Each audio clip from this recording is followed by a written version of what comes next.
Storm, it is like the whole concept came from the whole, you know, obviously being a Caribbean band, you know, and saying tropical storm, it is something that is relevant to the Caribbean. And although it is something that is very bad sometimes, this is a good one.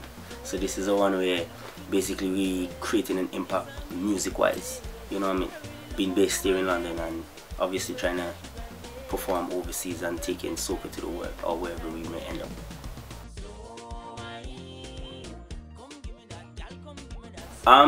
We have Montserrat, Trinidad, St. Lucia and Anguilla so far in the band, you know, but that is primarily, you know, and like depending on the event that we do or whatever the case is, sometimes, you know, we call in a few more people, but you know, they're not really primary people, they're just to enhance the show depending on how, you know, in depth we want to get in terms of performing the type of music that we're performing for that specific event.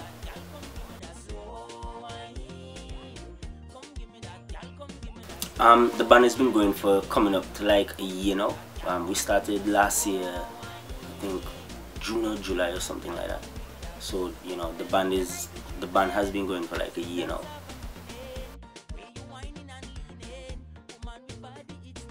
What happened was I met the drummer on a rehearsal for Leicester Carnival last year, and you know, we basically kept in contact and everything, and I told him what I wanted to do, and you know, he was on more or less the same kind of mind frame, you know what I mean. So we just basically had meetings, and he had a few musicians, I had a few musicians, and luckily what we had was enough to complement each other, like, you know, and just put together a band. The band Tropical Storm is a London-based band.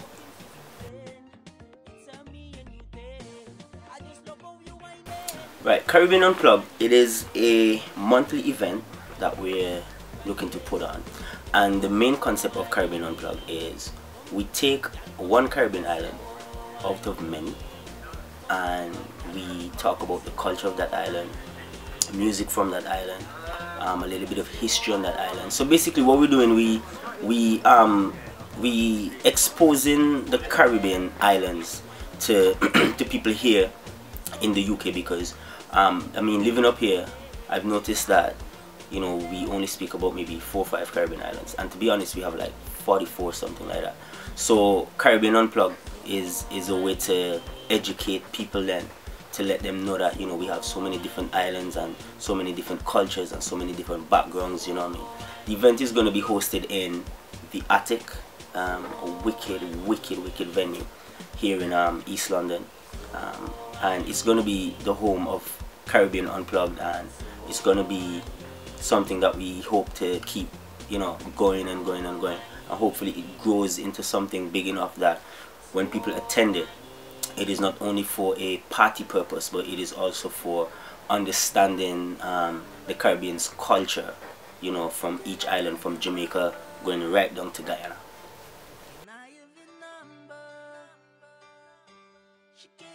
The first Caribbean Unplugged is going to be the 4th of June, and we're still on the fence about what island we're going to start with.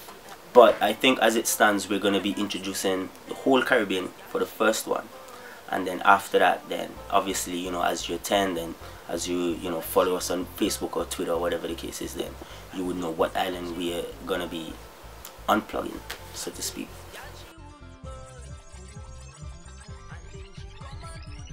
Yeah, well, you know, Caribbean Unplugged is it is something that is open to acts, you know, so any acts that are interested, then let us know, you know, we can always work something out. If we have any sort of contacts or whatever the case is, that we can get artists to come over, then, you know, it is something that is very much open to other artists that are Caribbean related, you know, because, you know, like I said, it is Caribbean Unplugged.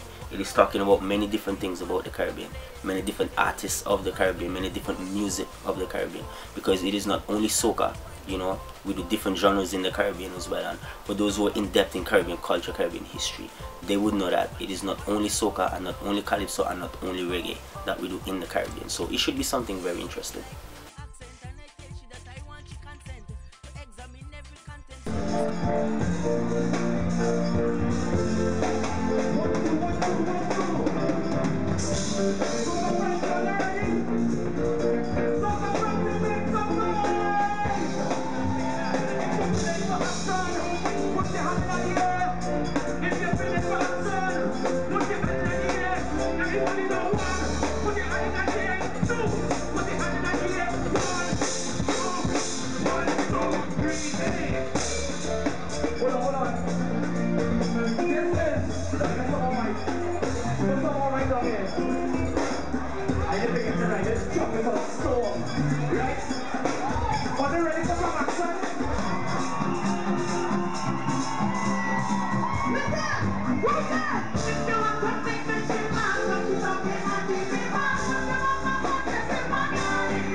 Well, we spoke to a lot of promoters, and we're still speaking to a lot.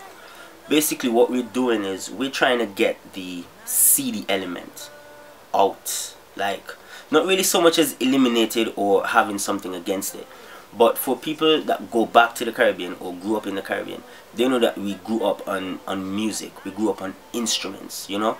And to me, in my opinion, it is very offensive to see that our forefathers invested time and effort into building our Caribbean culture. And in terms of entertainment, when we're bringing over artists from the Caribbean to people that has never been to the Caribbean or has never experienced the Caribbean, to get them to get entertainment to a backing CD, in my opinion, it is something that shouldn't happen. If you're going to expose the Caribbean, expose it at its best, at its fullness.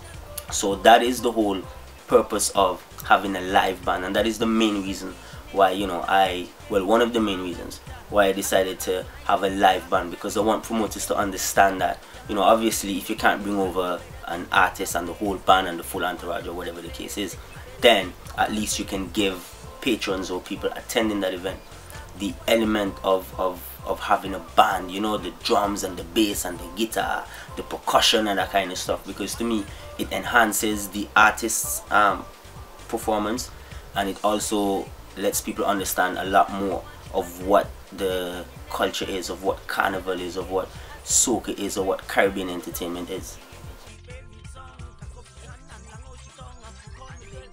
Well, with Tropical Storm, what happens is as a solo act, you know, I mean, this is I've been doing this since 2005, so I do have, like, you know, like quite a few songs.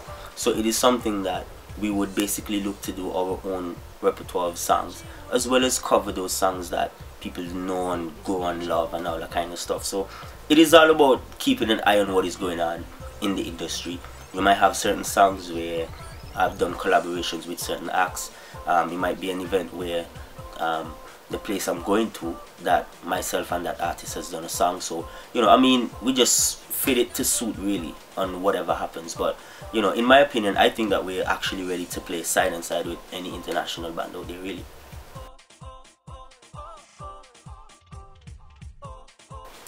The UK Soca scene, it is growing. In my opinion, not as fast as I would like it to grow, but it is growing. I mean, we have artists for the past, I think, 3 or 4 years that has been putting out music back to back to back to back. You know what I mean? We have people like Lieutenants, we have people like Trini Boy Juicy, we have MLM, Chardonnay, you know, Soca Johnny. So basically, you know, we have UK based acts that have been putting out music, you know, for the past 3 to 4 years without, you know, maybe missing a year or whatever the case is. So the impact is being created, and I know that a lot of artists, you know, have been investing in the international side of their career. You know, that, you know, artists like Miss Desire, you know, we know that she's been investing a lot of time in being international as well, you know, going to different countries, working with different producers from different territories, you know. So I mean, the scene from an artist perspective, it is growing. The events, I try my best to attend as much events as I can, you know, but I mean, it is a business at the end of the day, and this is something that I would tell the scene in terms of the people attending the events. You know, I mean, let us just eliminate the whole Trinidad, Barbados, Guyana, Montserrat, Antigua sort of thing. I mean, it is a Caribbean, it is a nation, you know, and when I say it is a Caribbean, I mean, like, you know, it is us as one, you know what I mean? I mean, it is each country having their own individual identity, but yet still representing the same thing, if that makes sense, you know. So I mean, people attending events, attend the events. Promoters book artists that people want to see. Artists understand that, you know what I mean, we would love to see here in the UK So whenever we negotiate and talk and all that, look at it as a point of, you know, us in the UK would be very glad to see you grace our presence with your performances.